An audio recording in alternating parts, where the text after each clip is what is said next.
Britons have reacted with fury after the UK was accused of making fanciful demands in post-Brexit trade talks with the EU.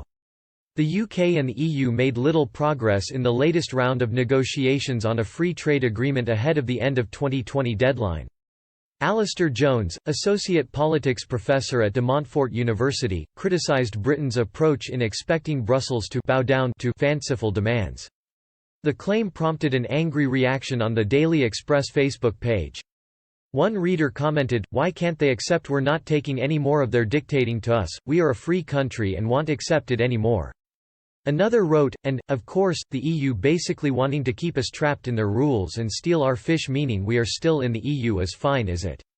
Another commented, "Our demand is we want out, have our own laws and can fish in our own waters, and we don't want them to interfere."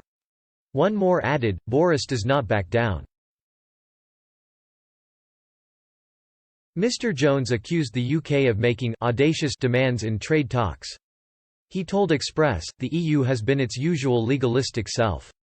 Noting the need to aggregate the position of 27 countries into a common negotiating position, there was never going to be much room for flexibility.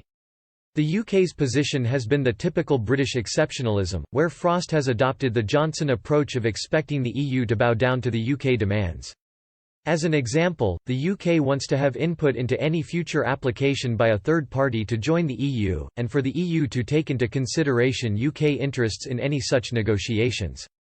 This goes beyond audacious.